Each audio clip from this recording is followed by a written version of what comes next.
Does pineapple belong on pizza? I think it does. I love pineapple on pizza. I have to agree with you there. Yes. Yes. No. Next question. Yeah, I'd agree with that. It's really a bit of a crime. Pineapple is brilliant, but I challenge anyone to find anything that pineapple goes with. I've often thought that pineapple on pizza actually makes it healthy.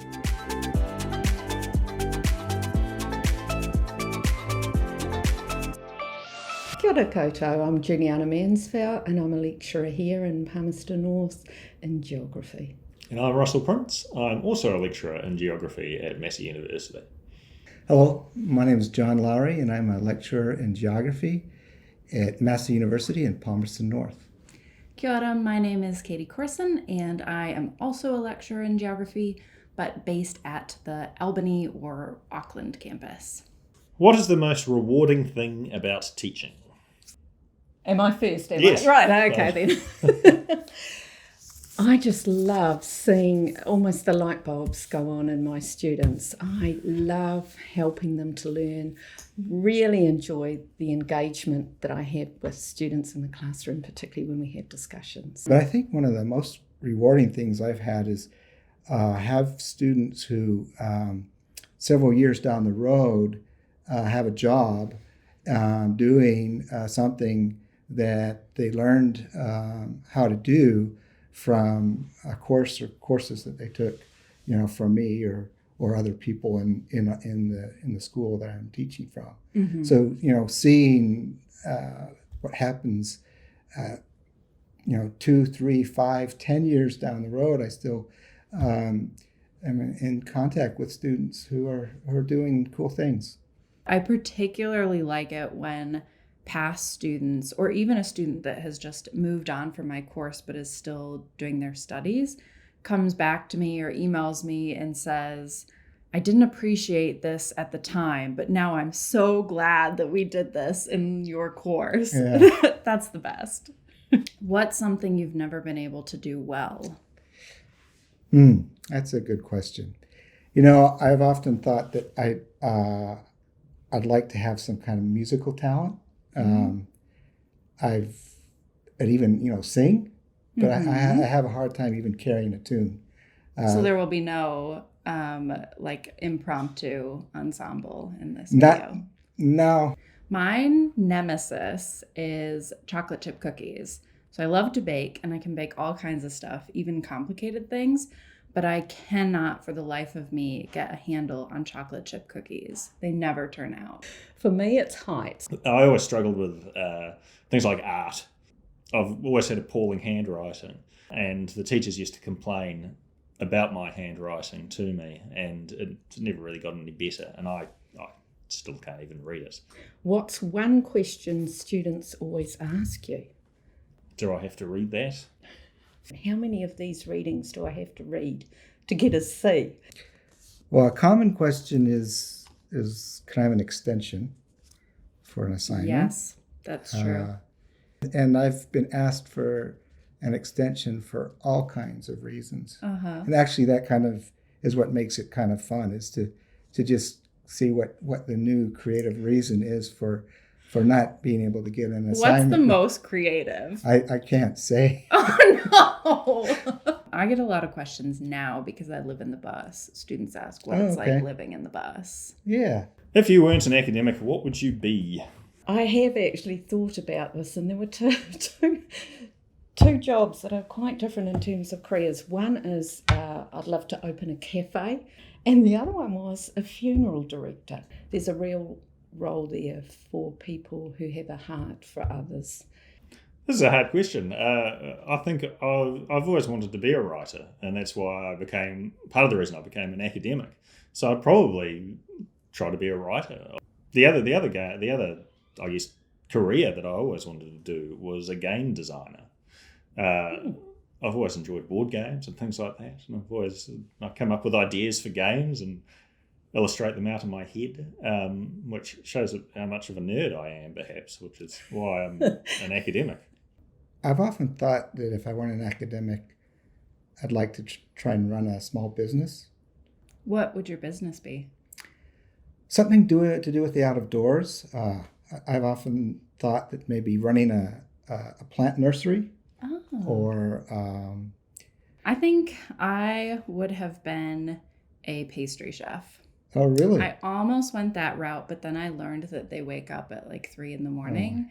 to start baking, and I wasn't too keen on that. So I would open or work for a place, but one that like doesn't open until noon. What would your superhero power be? Oh, My superhero power is getting places at exactly the time that I say I'm going to get there. I already have this power. I'm very good at that. I've always quite wanted to fly, but most superheroes can do that anyway. So It comes to being a superhero. it does. It does. I would like to be able to teleport Mm. because I love to travel and I hate plane rides. So kind of like Star Trek, beam me up, Yes. Scotty. Type Yes. thing. Okay. Definitely. Yeah, I think that would be pretty cool. What about X-ray vision? Ever thought about that's kind of what I would like. I mean, I would agree with the teleporting. That would be, or flying. Mm-hmm. But yeah, I guess there might be some things I don't want to see if I had X-ray vision. Yeah, you'd need the ability to turn it on and off. I Yes, feel like. I think you're right. Ooh, why did you become a geographer? When I was an undergraduate, being kind of interested in a lot of different things. So I actually changed majors several times. Some, for a while, I was a major in soil science. Then I was a major in nutrition and eventually geography. And it was Okay. because I kind of had this interest in multiple things. When I was after my master's degree, I realized that I could actually make a living doing what geographers do, in particular working with GIS. And then that kind of sold me, and that's kind of how I got into geography. When I realized that pastry chefs wake up at 3 a.m. No, when I started university, I had no idea what I wanted to do.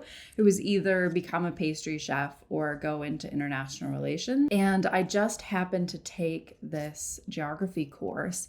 And one day after class, the professor was like, have you ever considered going into geography? And I told him kind of what I had been thinking about and international studies in particular. And he was like, well, you can do all the things you want to do in international studies, but with geography, you'll get paid to do it. And the thing for me was always that my parents didn't care what I studied as long as I got a PhD. So I still had some school ahead of me, and the idea of somebody else paying for that really appealed to me. All right. Well, I was actually going to be a pharmacist right up until year 13, but I had an amazing geography teacher, and that really did make the difference. And I just thought that geography gave me a really critical window on the world, a means of understanding the things that I saw around me, means of making sense of the things that I saw happening in terms of current events.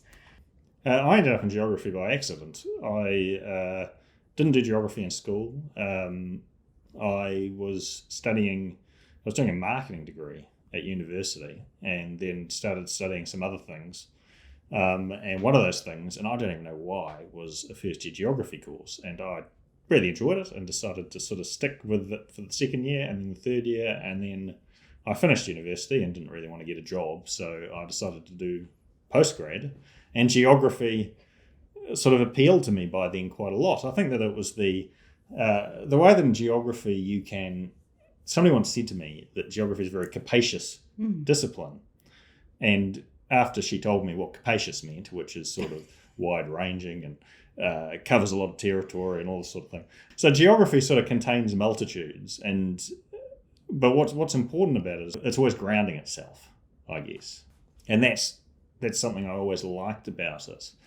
Yeah, geography takes you crazy places. That you Unexpected places wouldn't too. expect. Yeah, because you've also lived abroad for quite a while now. Yeah, the last 10 years. But yeah, I mean, no matter what you think you're going to do as an undergraduate, and deciding what your major is, what you actually end up doing is always a bit of a surprise. I think the best advice that I ever got from somebody was to just not necessarily be prepared for any particular avenue in your career or necessarily plan it out, but be prepared for whatever opportunities come along. And you just don't know what those opportunities are until they come, and you wind up where we are now. That's wonderful. Which is a good place to be. That's such a nice way to end the video. I love All it. right. Nice job, John. Good. Okay, Questions? I'm ready if you're ready. Okay. How many grandmothers could one person have? That's when you start to get a little suspicious. I should say that. now. Not all academics and nerds. I kind of think that any chocolate chip cookie is going to be good. It's not. They're must like be- flat with little like mountains of chocolate chips. Mm. It's like a dough puddle with chocolate chips. Pineapple on its own is great. But pineapple juice, great. But pineapple and... No.